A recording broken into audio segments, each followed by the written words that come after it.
Sir KTR గారి పైన మరి ఫస్ట్ కేసు ఇది నమోదు చేయడానికి రెడీగా ఉన్నారంట.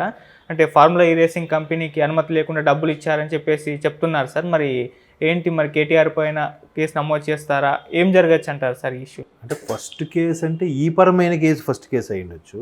బట్ అంతకుముందు ఉద్యమం సమయంలో కానీ కొన్ని రకాల కేసులు ఎదుర్కొన్నారు కదా. సో అవన్నీ పక్కన పెడితే అంటే అదే ఒక్కొక్కటిగా చాలా బయటకు వస్తున్నాయండి. ఇప్పుడు జనరల్గా ప్రభుత్వం మీద ఎవరైతే అధికారంలో ఉంటారో వాళ్ళు కొన్ని రకాలుగా కార్యక్రమాలు చేసేటప్పుడు, మంచి పని చేసేటప్పుడు ఇట్లాంటివి కొన్ని ఎదుర్కోవాలి. లేదా ఉద్దేశపూర్వకంగా చేసినా కూడా అది ఎప్పటికీ దాగదు, బయటకు వస్తుంది. సో ఇక్కడ ఈ నిర్వహించింది ఏంటంటే ఫార్ములా ఈ రేసులు ఏదైతే ఉందో ఇప్పుడు కాదు, చంద్రబాబు గారి హయాంలో కూడా పెట్టాలనుకుని చూశారు. బట్ అప్పుడు చూస్తే అదే నువ్వు సేమ్ జనరల్గా ప్రతిపక్షంలో ఉన్నప్పుడు అందరూ అలాగే మాట్లాడతారు. అధికార పక్షంకి వచ్చేసరికి వాళ్ళు చేసేదే కరెక్టు, భవిష్యత్తు ప్రణాళికలను రచించుకొని భవిష్యత్తుని ఉద్దేశంతో పెట్టుకొని మేము ఎట్లా చేసామన్నట్టుగా చెప్తారు. అయితే ఏంటంటే అప్పుడు కూడా ఇలాగే విమర్శించారు, ఇప్పుడు కూడా విమర్శించారు. కానీ మంచిదే. ఇప్పుడు ఆ ఫార్ములా 1 రేసు స్థాయిలో ఉండే నగరంగా తీర్చిదిద్దబడాలంటే చాలా హైఫై మనకి ఇన్ ద సెన్స్ మనలాంటి సొసైటీకి అది అంతు చెక్కని ఒక రకమైన క్రీడ. రేసు గుర్రాలు అంటే సర్వసాధారణం అయిపోయి మనం దాన్ని ఇప్పుడు ఎలా చూస్తున్నారంటే ఊర్లలో ఆడుకున్న పేకాట వాటితో సమానంగా చూస్తున్నారు. కోడి పందాలు ఎలాగో రేసు గుర్రం అట్లాగే అన్నట్టు. సో అందులో కూడా మళ్ళీ కొన్ని రకాలు ఉన్నాయి. ఒక్కొక్క స్టేట్లో అది బ్యాన్, ఒక్కొక్క స్టేట్లో అది బ్యాన్ కాదు కదా. సో అలాగా ఇప్పుడు ఫార్ములా అనేది ఒక రేంజ్ అనమాట. ఇప్పుడు షటిల్ అంటే ఓకే, కానీ టెన్నిస్ అంటే ఒక హైఫై రేంజ్గా చూస్తాం. అంటే చాలా ఖర్చుతో కూడుకున్న ఆట, పైగా ప్రపంచంలో అత్యంత కాస్ట్లీ అయిన ఆట కూడా అదే అని కూడా చాలామంది చెప్తూ ఉంటారు. సో అలాగే ఈ ఫార్ములా ఈ రేస్ కూడా కొంచెం అంటే బాగా ఖరీదైనదే. చాలామంది మన దేశం నుంచి విదేశాల వరకు వెళ్ళి పాల్గొనడం కానీ అక్కడికి వెళ్ళి చూడడం కానీ చేస్తారు. మన దగ్గర నాకు తెలిసి ఇండియాలో అటువంటి కోర్టు లేదనుకుంటా ప్రస్తుతానికి. ఇప్పుడు మామూలుగా దాన్ని ఏమంటారు మాక్ డ్రిల్ లాగా ఉండి ట్రయల్స్ వేస్తే సక్సెస్ అయితే అప్పుడు దానికి ఒక ప్రత్యేకంగా కొన్ని 100 ఎకరాలు కేటాయించి కట్టడము చేయడము జరుగుతుంటుంది. సో మనం జనరల్గా స్పోర్ట్స్ ఛానల్లో చూస్తూ ఉంటాం అవి. సో అట్లాంటిది ఇక్కడ స్టార్ట్ చేయాలని చెప్పి ఆ రోజు బీఆర్ఎస్ ప్రభుత్వం ఉన్నప్పుడు మొన్న రీసెంట్గా 1 year బ్యాక్ నెక్లెస్ రోడ్ని ఏదైతే ఉందో నెక్లెస్ రోడ్ ఆల్మోస్ట్ ఆల్ అటు రైల్వే స్టేషన్ నుంచి ఇటువైపు ప్రసాద్ ఐమాక్స్ వరకు కూడా రోడ్ని బ్లాక్ చేసి మరి కూడా దాన్ని నిర్వహించడం జరిగింది. సో అప్పుడు చాలామంది అన్నారు, అంటే సామాన్య ప్రజలకు ఇబ్బందికరంగా ఉంది ఇది రోడ్చి బ్లాక్ చేయడం అని కూడా అన్నారు. బట్ అంటే ఫ్యూచర్లో దాని నుంచి ఫలాలు వస్తే రావచ్చు కనుక. అయితే దానికి నిర్వహించే నిర్వహణ వ్యయం ఏదైతే ఉందో, ఎవరైతే ఫార్ములా రేసు నిర్వహించే ఉన్నారో వాళ్ళకి కేటాయించిన అమౌంట్ ఏదైతే ఉందో అది ఒక సిస్టమేటిక్గా వెళ్ళలేదు ప్రాపర్ వేలో. అంటే ముందు ప్రభుత్వం నుంచి అనుమతి కావాలి, అనుమతి వచ్చిన తర్వాత ప్రభుత్వం అనుమతి తీసుకుంటుంది. ప్రభుత్వం అనుమతి అంటే ఆల్మోస్ట్ ఆల్ అన్ని డిపార్ట్మెంట్లకు సంబంధించి పోలీస్ డిపార్ట్మెంట్ కానీ లేదా దానికి సపోర్ట్గా ఉండే పట్టణం లేదా నగర అభివృద్ధి సంస్థలకు సంబంధించింది ఆ డిపార్ట్మెంటు, ఇవన్నీ కూడా అక్కడ ఉండి పర్యవేక్షణ చేసి ఓకే ఇది ఇలా నిర్వహిస్తే బాగుంటుంది, ఇది ఇలా చేస్తే బాగుంటుందని ఒక కొలిక్కి వస్తాయి. అయితే ఆ సమయంలో కేటీఆర్ గారు సమ్ ఐటీ అండ్ పురపాలక శాఖ మంత్రి. బట్ ఈయన ఎలాగూ కేటీఆర్ గారు అంటే ప్రభుత్వంలో కానీ పార్టీలో కానీ సెకండ్ ప్లేస్. కేసీఆర్ గారి తర్వాత నెంబర్ 2 ఎవరంటే కేటీఆర్ గారి పేరే చెప్తారు. ఆ తర్వాత హరీష్ రావు గారు వీళ్ళందరూ. సో కేటీఆర్ గారు చెప్పారు కాబట్టి అప్పటి దానికి సంబంధించింది ఎవరైతే ఉన్నారో సెక్రటరీ ఐఏఎస్ ఆఫీసరు ఈయన మాట జస్ట్ క్యాజువల్గా మాట ప్రకారమే ఏదైతే ఆ ఏజెన్సీకి సుమారుగా 50+ crores ఎంతో కేటాయించడం జరిగింది.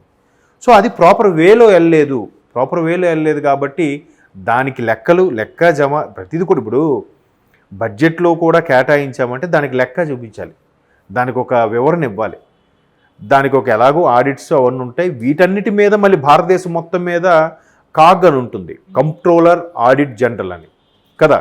సో ఆ కాగ్ నివేదిక ఎప్పటికప్పుడు వీళ్ళు ఇచ్చినా ఇవ్వకపోయినా వాళ్ళు ట్రాన్స్పరెంట్గా సర్వే చేసి లేదంటే ఒక ఇన్వెస్టిగేషన్ చేసి ఇన్స్పెక్షన్ చేసి ఏ రాష్ట్రం ఎంత పెట్టుబడులు కేటాయించింది, దాంట్లో ఎంత సద్వినియోగం అయింది, ఎంత దుర్వినియోగం అయింది, ఎంతవరకు దాని బడ్జెట్లో లెక్క చూపించుకోగలిగారు, ఎంతవరకు లెక్క చూపించుకోలేకపోయారు అనేది ప్రతిదీ కూడా కాగ్ నివేదిక ఇస్తూ ఉంటుంది.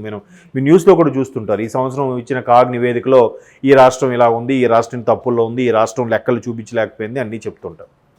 సో అది ఉన్నతమైనది, అంటే సెంట్రల్ లెవెల్లో. బట్ రాష్ట్ర స్థాయిలోకి సంబంధించి కూడా లెక్కలు జమలు ఉంటాయి కదా, తద్దు అంటారు తెలుగులో బడ్జెట్ని.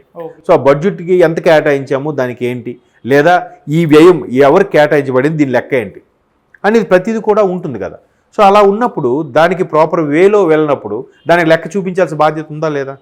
ఏదో ప్రభుత్వంలో ఒక సీనియర్ అధికారి చెప్పారు కదా కేటాయించేసామంటే ఎట్లా అవుతుంది?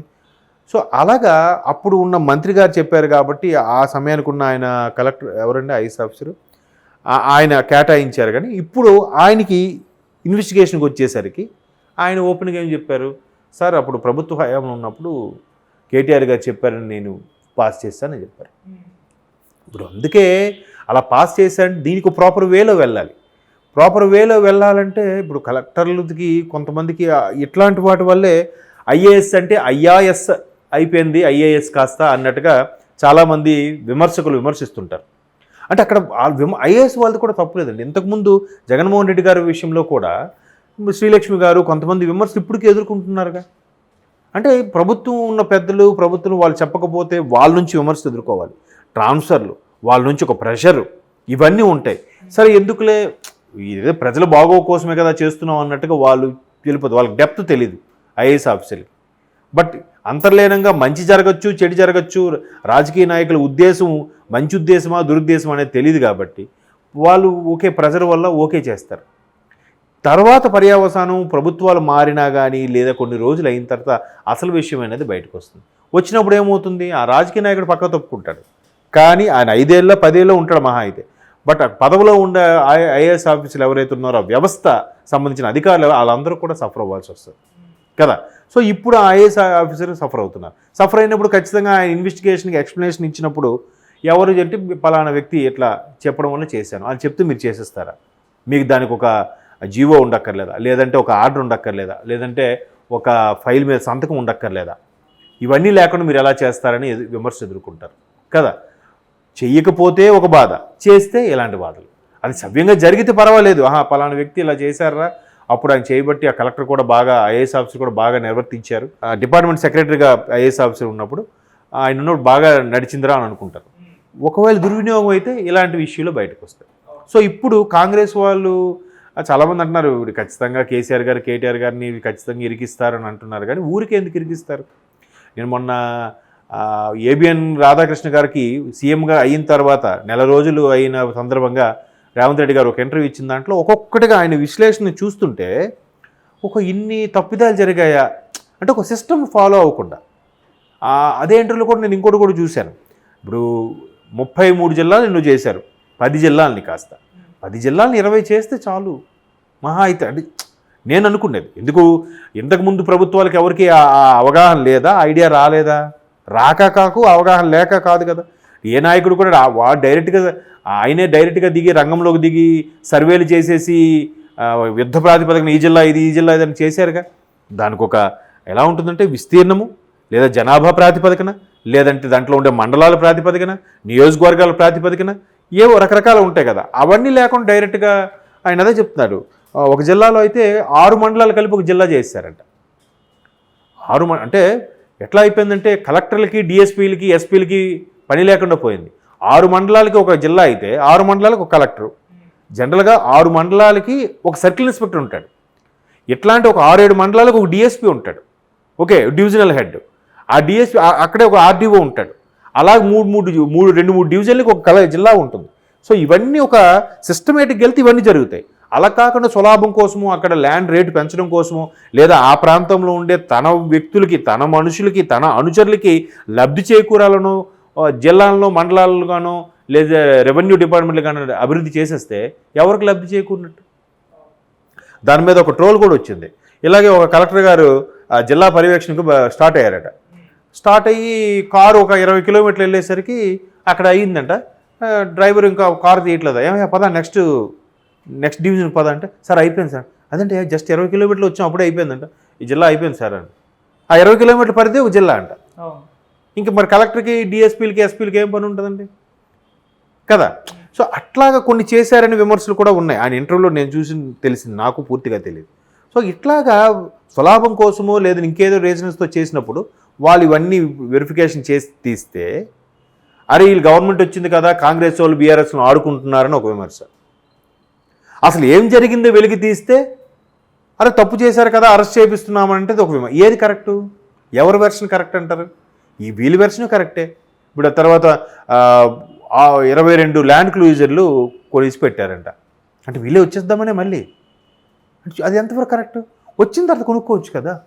ఎంతసేపు మీరు ముఖ్యమంత్రిగా తలుచుకుంటే చిటికేస్తే వచ్చేస్తాయండి, ముందే ఎందుకండి? సో ఇలాంటి అవకతవకలన్నీ ముఖ్యమంత్రిగా తనకు తెలియడానికే కనీసం 10-15 రోజులు పడిందంట. పదవి ఎక్కిన తర్వాత, పదవి వచ్చిన తర్వాత కూడా, ముఖ్యమంత్రి అయిన తర్వాత. ఇంకా సామాన్యులకు ఎప్పుడు తెలుస్తాయి? ఎప్పుడు తెలియాలి? దాని గురించి ఎవరు ప్రశ్నించాలి? ఎవరు అడగాలి?